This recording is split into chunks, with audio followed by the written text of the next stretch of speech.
Soekarno kan punya gagasan Nasakom, nasionalis agama komunis. Ini hemat saya ya, mungkin Kus Plus ini yang menyerupai The Beatles nanti mengganggu gagasan Nasakom itu. Mungkin Soekarno malu sama mitra-mitranya, teman-temannya di Blok Timur. Masa saya udah menggagas Nasakom, ada band dari dalam negeri yang menyerupai The Beatles gitu ya.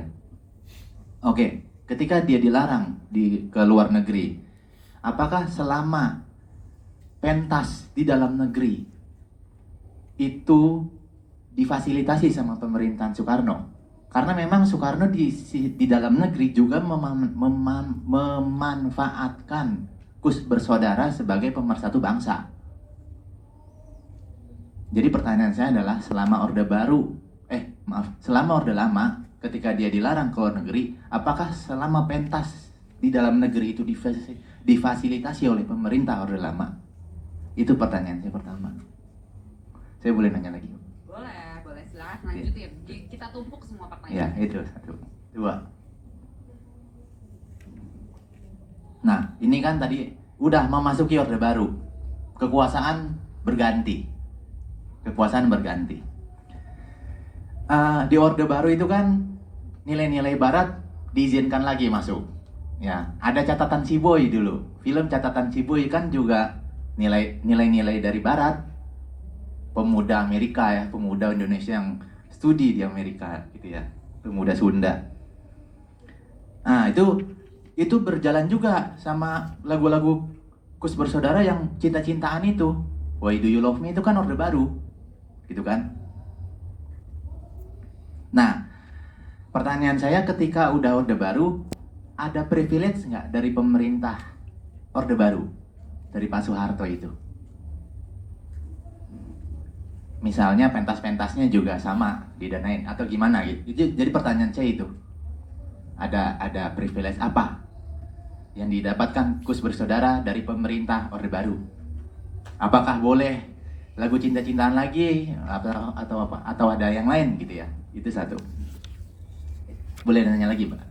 Yang ketiga. Kalau dijawab dulu boleh? Boleh. Oke, kita jawab dulu aja. Karena sehubungan sama musik sama film. Jadi mungkin ada cek. Mas David, Atre, sama Mas Dimitri ya. Mungkin maksudnya Pak Wahyudi aja saya nggak ngerti juga soal jawabannya apa. Oh, Pak, ada nggak fasilitas itu, Pak? Nah, jadi Itu sudah nyala, Pak. apa yang ini? Itu kedengeran. Cek. Ya. Nah, jadi kalau saya pribadi sebagai penggemar Kus Plus sejak SMP kelas 1 tahun 71, yang saya tahu perkembangan dan bolak-balik akhirnya sampai tahun 93 saya sering main di Haji Nawi, ngobrol sama Mas Yo, dan saya lihat sendiri waktu itu berita-berita tentang musik Indonesia itu semua di majalah Tuil, di majalah Merenada, itu semua bebas bercerita. Yang saya tahu juga apa-apa dari pemerintah tidak ada. Jadi terutamanya karena Kus Bersaudara atau Kus Plus tadi punya hobi, punya skill bermusik, mereka tanpa iming-iming apapun mereka bermusik. Jadi yang selalu mereka perjuangannya murni, tidak ada dibantu oleh siapa yang saya tahu.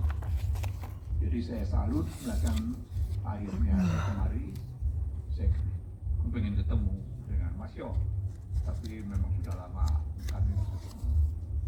Di kesempatan ini saya ulangi lagi, yang setahu saya pemerintah tidak ada memberi apapun. Terima kasih. Dan sepanjang kami riset pun bertanya dan mencari beritanya, juga yang Mas David bantu, sama sekali tidak ada hubungannya ya antara bermusik mereka sama politik justru ya. Justru mereka jatuhnya ya jadi korban itu aja gitu nggak sih waktu pas di era Kus Bersaudara? Ya bisa jadi sih seperti itu ya, maksudnya mereka itu amat sangat populer, yang mendengarkan mereka mungkin ratusan ribu orang Indonesia ya. Kalau saya jadi penguasa, saya mau menggunakan mereka, pastinya kan seperti itu ya dasarnya. Jadi kalau dari mereka sendiri mungkin nggak ada pikiran macam-macam sih. Nah.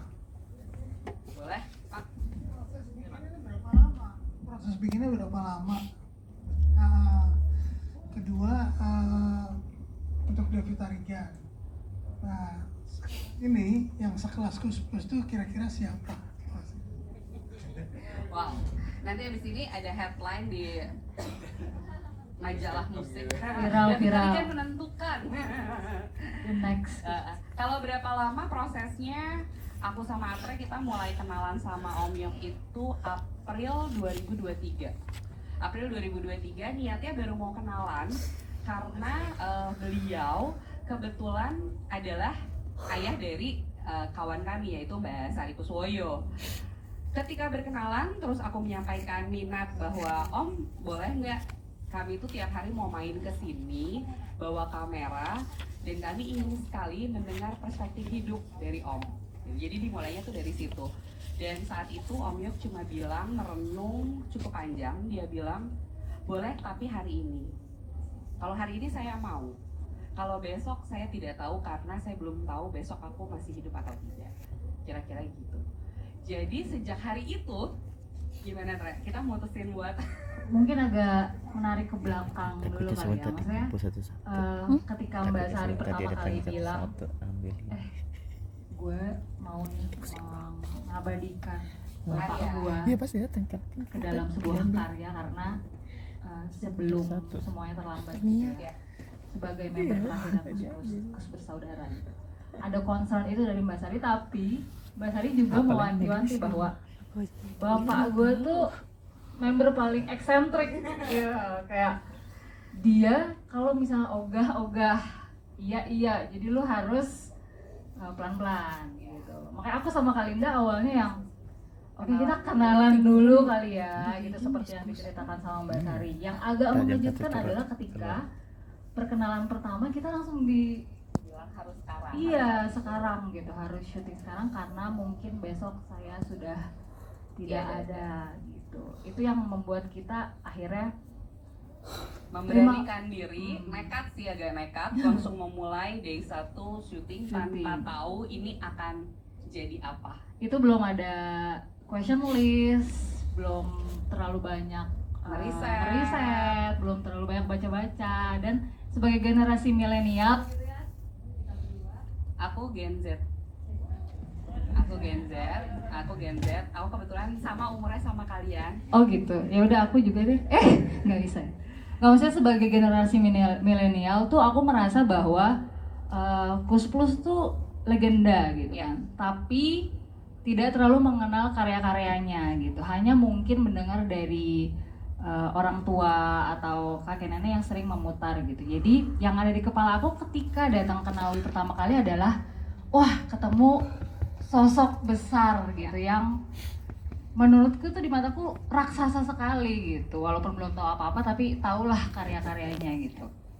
Jadi ketika pertama kali kesana pun dan diperbolehkan itu kita kayak yang terima kasih banget keluarga Kuswoyo, terima kasih banget Om Yok gitu sudah membuka diri dan menyegerakan dan memperlancar itu sampai akhirnya 18 bulan Ya, 18 ke depan kita merancang dan menciptakan karya ini Om Ferry gitu. Jadi di awal ketika 18 bulan itu, di bulan-bulan pertama kami clueless karena kami nggak mau sok tahu juga. Akhirnya kami melakukan riset kecil-kecilan, siapa sih orang yang paling tahu secara timeline. Nah saat itu baru kita nodong Ini dia. Mas David Tarigan, kita ngaku sebagai mahasiswa. Ceritain ke teman-teman bahwa sebenarnya bikin film tuh bisa dengan menjebak kamu gitu. Hari itu gimana? Iya. Jadi tiba-tiba dikontak ya waktu itu sama Atre. Dan waktu itu saya pikir seperti biasa gitu, Atre adalah umumnya kan yang suka ngontak itu tuh mahasiswa ya atau mahasiswi. Secara muka masih bisa berarti Iya, mahasiswa. jadi ya nggak tahu juga sih, gue nebak-nebak aja waktu itu soalnya.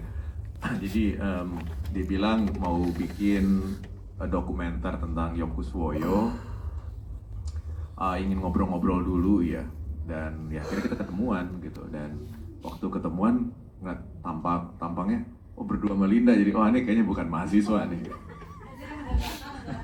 Karena berdua sama Linda, jadi mungkin kalau Atre sendiri waktu itu sudah semester berapa Mbak gitu kan. Jadi pikir kayak seperti itu kan, dan ya waktu itu diskusi tentang pekerjaan serupa yang pernah datang, yang ngasih menanyakan informasi ke saya sih sebenarnya, dalam artian Kus Plus mau gimana pun juga adalah legenda dan mungkin bisa dibilang adalah band terbesar di Indonesia gitu ya, artis musik paling besar dalam sejarah Indonesia gitu. Dan tentu saja banyak sekali yang sudah melakukan riset sebenarnya, dalam artian riset itu dengan untuk kebutuhan mereka pribadi atau kolektif ya, katakanlah ya, dari mulai mahasiswa sampai yang lebih profesional gitu, sudah banyak gitu. Ada rencana untuk bikin film tentang Kus Plus juga, berapa kali datang ke saya gitu orang-orang yang berbeda, hal-hal serupa lah, dari mahasiswa sampai profesional gitu. Jadi ketika ngobrol pertama kali yang kita obrolin justru memang ini mau bikin apa gitu, mau bikin apa lagi gitu. Tapi akhirnya cerita yang tadi Linda ceritakan, bagaimana Om Yok yang meminta ini semua gitu untuk dilakukan gitu.